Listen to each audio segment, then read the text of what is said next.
Over the course of his career, Jayson Tatum has made it known that Kobe is his favorite player, and it's evident that he's gained inspiration from Bryant that not only has motivated him to become greater, but has also directly influenced his game. But we saw something that went beyond inspiration in the 2022 season. It's something that actually rubbed many people the wrong way, and I want to talk about it. Is it time for this to stop? This is Topic Tackle. Let's go. What's good, people? JC3 here, and I'm blessed to say that if you look up Jayson Tatum, Kobe Bryant on YouTube, multiple videos that I've created appear. I appreciate all the love on those projects and have always thought that Tatum and Bryant's student-teacher relationship was extremely beneficial for JT's career progression from a talented young scorer into a franchise player. In 2022, Tatum officially made that step to become the Celtics' go-to guy, posting career highs in points, rebounds, and assists in the regular season to lead Boston to the number 2 seed. And even though he didn't seal the ultimate deal, he deserves respect for an impressive playoff run on one of the most difficult paths to the finals in recent history. After all, he beat a god and a freak,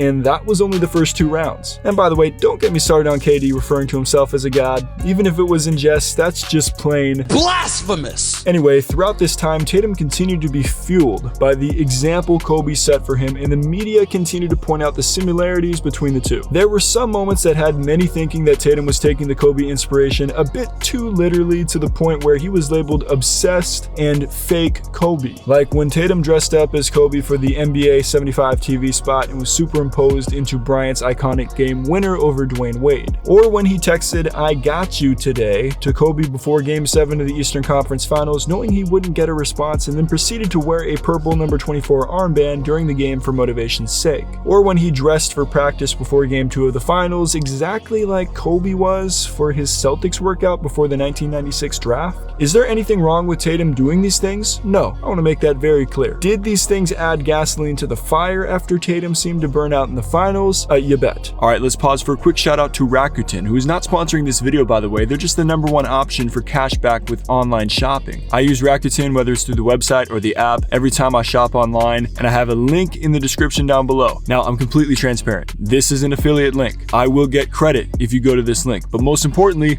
you will get credit, because when you spend $30, you'll get $30 back, and whatever store that you're shopping at, depending on the cash back that they're giving right now, you'll get that percentage back as well. It's legit. I've used this for years. Think about it like this. Support my channel through the link by buying whatever you want online. That's a pretty good deal, right? Let's get back to the video. The fact is, when you make it known that Kobe is your inspiration and then you start to play and dress like him, you have to expect the comparisons to come your way. What comes with that is a high level of expectation to perform like your childhood hero. Praise if you do, criticism if you don't. You've already heard what I think about Tatum's postseason run, and I'm not going to be the one to hate on the guy, but this constant Kobe copying does make me think, is it time for Tatum, scratch that, for players in general to stop copying Kobe? If we're going to hold the likes of Jayson Tatum and Devin Booker to this Mamba mentality, refuse to lose standard, what are we supposed to think when they lose? I mean, this is a legitimate question, because the two guys that most clearly resemble Kobe in today's game just went back to back in losing on the biggest stage. Is it time to stop expecting Booker and Tatum to